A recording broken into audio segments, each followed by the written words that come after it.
السلام علیکم ورحمۃ اللہ وبرکاتہ۔ معزز سامعین، آج کا ہمارا سبق نمبر ہے 14 اور آج کی صورت کا نام ہے سورۃ القارعہ اور یہ صورت مکی ہے اور اس کا 1 رکوع اور 11 آیات مبارکہ ہیں، اور اس صورت کا نزول کے حساب سے نمبر 30 ہے، اور اس صورت کا ترجمہ بہت ہی زیادہ اہم ترین ہونے والا ہے، کیونکہ اس کا جو ترجمہ ہے وہ 2 طرح کا ہے۔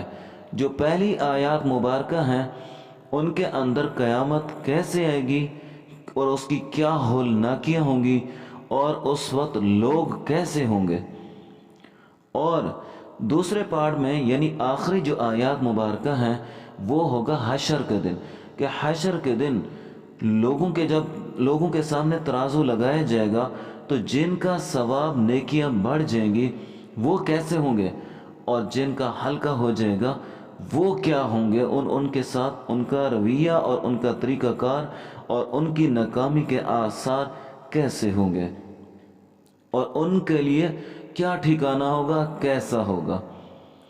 تو بہت ہی اہم ترین ویڈیو ہے، اور اس کو ہم نے اس کے قواعد اور اس کے ترجمہ اور انشاءاللہ اس کے بعد اس کی تلاوت بھی کریں گے۔ تو آئیے شروع کرتے ہیں۔ القارعۃ ما القارعۃ، اس میں ہم نے موٹے موٹے الفاظ کا جو ہے وہ قواعد بتانے ہیں، اور ساتھ میں اس کے جو جوڑ توڑ ہے وہ بھی کریں گے۔ حمزہ لام زبر ال، قاف الف زبر قا، را زیر عین زبر ع، تا پیش تو القارعۃ، یہاں قاف آلریڈی موٹے حروف میں سے ہے، ساتھ میں الف بھی ہم نے لگانا ہے۔ یاد رکھیں جب ایک زبر کے ساتھ الف ہو تو الف لگایا جاتا ہے اور الف کی آواز پڑھی جاتی ہے، جبکہ 2 زبر کے ساتھ الف نہیں پڑھا جاتا، نہ ہی جوڑ توڑ میں اور نہ ہی ملا کر۔ تو اس کی مثالیں انشاءاللہ میں آگے دوں گا، ٹھیک ہے۔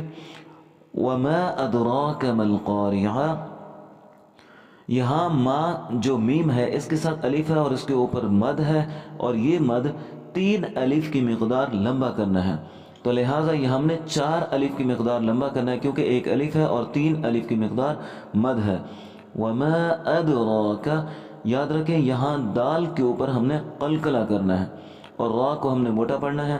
مل قارعہ، اور اس مل قارعہ میں قاف کو ہم نے موٹا پڑھنا ہے اور الف بھی ساتھ ملانا ہے، اور یہ یاد رکھیں پہلے بھی مل قارعہ گزرا ہے، اور یہ مل قارعہ اس کے جو آخر میں تا ہے یہ مؤنث کے لیے ہے، اور دوسری بات یہ ہے کہ جب ہم اسے ملا کر پڑھیں گے تب تو تا پڑھیں گے اور اس کی حرکت بھی پڑھیں گے، لیکن جب ہم اس تا کے اوپر وقف کریں گے تو تا کو ساکن کر دیں گے، یعنی تا کی حرکت بھی اور تا کے نقطے بھی، ڈاٹ بھی ختم ہو جائیں گے، صرف نیچے والا ہا باقی رہ جائے گا اور اسی کی آواز آئے گی، مل قارعۃ کی بجائے مل قارعہ۔ آیت نمبر 3، یوم یکون الناس کالفراش المبثوث، یوم یکون الناس، یہاں نون ناس، نون کو ہم نے نون کے ساتھ لگانا ہے، نون مشدد پر ہم نے غنہ کرنا ہے، نون کے ساتھ الف بھی ملانا ہے، جبکہ اس نون سے پہلے والے الف لام کو ہم نے خالی ہونے کی بنا پر چھوڑ دینا ہے۔ کالفراش المبثوث، کاف کو ہم نے لام کے ساتھ لگانا ہے۔ یاد رکھیں جب اگلا لفظ کوئی ساکن ہو یا مشدد ہو تو بیچ میں جو الف آئے گا ہم نے اسے چھوڑ دینا ہے، جس طرح یہاں دیکھیں کاف کو ہم نے لام کے ساتھ لگایا ہے، کاف لام زبر کل، فا زبر فا، را الف زبر را، شین لام زیر شیل، میم با زبر مب، سا واپس سو، سا زر سی، مبثوث، یہاں پہ مبثوث کے اندر باقیوں پر ہم نے قلقلہ کرنا ہے، سا کو واو کے ساتھ اور پھر سا کے نیچے زیر پڑھنا ہے، اور یہ وقف میں زیر ساکن ہو جائے گا، ختم ہو جائے گا۔ اور یاد رکھیں سا نرمی والے حروف میں سے ہے، اور سا کے ادا کرنے کا انداز بالکل نرم، اور زبان کو ہم نے تھوڑا منہ سے باہر نکالنا ہے، مطلب باہر بالکل تو نہ نکلے، ہونٹوں کے برابر آ جائے، دانتوں کے ساتھ اوپر نیچے والی سائڈ تھوڑا سا کنارہ لگے گا، اور بالکل نرمی سے ادا کرنا ہے۔ مبثوث. آیت نمبر 5 وَتَكُونُ الْجِبَالُ كَالْعِهْنِ الْمَنْفُوشِ. اس کے بھی جوڑ توڑ آسان ہے. اگلی آیت پہ دیکھتے ہیں فَأَمَّا مَنْ ثَقُلَتْ مَوَازِينُ. فَأَمَّا یہاں یاد رکھیں فا کے ساتھ الف تھا اور الف جو ہے اس وقت حمزہ بن چکا ہے. میں نے بتایا تھا الف اور حمزے میں کیا فرق ہے کہ الف بالکل خالی ہوتا ہے. جب بھی الف کے اوپر نیچے کوئی بھی حرکت آئے تو وہ حمزہ بن جاتا ہے, حمزے کی آواز دیتا ہے. فا زبر فا, حمزہ میم زبر ام, میم الف زبر ما, فاما میم نون زبر من, فاما من. یہاں ہم نے من اس نون کے اوپر ہم نے اخفا کرنا ہے. اخفا کا مطلب نہ تو غنہ کرنا ہے نہ ہم نے بالکل اس کے اوپر اظہار کرنا ہے, بلکہ میں نے بتایا تھا کہ منہ کے اندر جو آواز نکالنی ہے ناک اور منہ کے بیچ سائڈ سے تھوڑا سا ادا کرنا ہے. سا زبر سا, قاف پیش کو, لام تا زبلت, ساقولت. یہاں بھی سا ہے اور اسے نرمی سے پڑھنا ہے, قاف کو ہم نے موٹا پڑھنا ہے. آگے موازینو, موازینو. یہاں جو موازینو میں زا ہے اسے ہم نے سختی اور سیٹی والے حروف کی طرح پڑھنا ہے. موازینو. اور ہو جو ہا ہے اس کے اوپر ہم نے وقف کرنا ہے تو یہ ساکن ہو جائے گا. موازینو.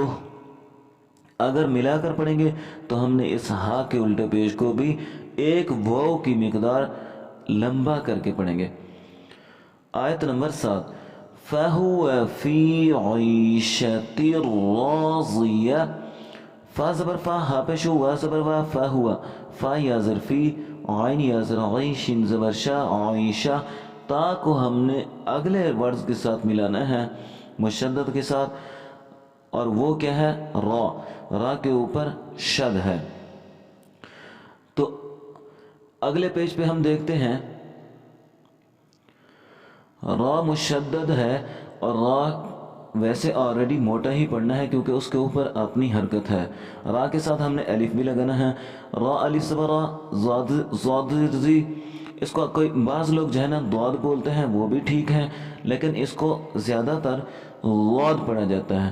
یعنی کہ اگر اس کو ہم موٹا پڑھیں گے تو تھوڑا اس میں دال کا آواز آئے گا. راضیہ. اور یہاں بھی تا جو ہے مؤنث کی علامت ہے, اور یہاں تا جو ہے اس کے اوپر وقف کریں گے تو یہ تا ساکن ہو جائے گا اور یہ ختم ہو جائے گا, صرف ہا باقی رہ جائے گا. آیت نمبر 8 وَأَمَّا مَنْ خَفَّتْ مَوَازِينُهُ. اس کی جوڑ توڑ بھی آسان ہے. فَأُمُّهُ هَاوِيَةٌ. فَأُمُّ کے اندر ہم نے حمزہ پڑھنا ہے, حمزے کو میم کے ساتھ لگانا ہے, میم مشدد پر ہم نے غنہ کرنا ہے, اور میم کے بعد ہا کو ہم نے ایک واو کی مقدار لمبا کرنا ہے. ہاویہ میں, ہاوی میں بھی تا جو ہے مؤنث ہے اور یہاں اس کے اوپر وقف کی صورت میں ہا کی آواز دے گا. وَمَا أَدْرَاكَ مَا هِيَ. اور یہاں وما میم کے ساتھ الف, 4 الف کی مقدار جو ہے نا ہم نے پڑھنا ہے, 1 الف اور 3 مد جو الف کی مقدار ہے. ادراک, یہاں دال کے اوپر ہم نے قلقلہ کرنا ہے, را کو ہم نے موٹا پڑھنا ہے. ما ہی, اور یہاں ماہیہ کا جوڑ توڑ دیکھیں, میم الف زبر ما, حاضر ہی, یا ہا زبر یا, وما ادراک ما ہی. آیت نمبر 11 نار حامیہ. یہاں نون کے ساتھ ہم نے الف ضرور پڑھنا ہے کیونکہ یہاں ایک زبر ہے اور را کے اوپر 2 پیش ہیں, را 2 پیش رن, نارن. یہاں را کو ہم نے موٹا پڑھنا ہے. حامیہ, یہ سیم پچھلے الفاظوں کی طرح آخر میں ساکن کی صورت میں ہا جو ہے صرف پڑھا جائے گا اور تا ختم ہو جائے گا. تو آئیے اب ہم اس کا ترجمہ کرتے ہیں. القاریعہ. القاریعہ کے معنی ہوں گے کھٹکھٹانے والے, اور آخر میں جو تا ہے یہ مؤنث کی علامت ہے اور اس کا الگ ترجمہ ممکن نہیں.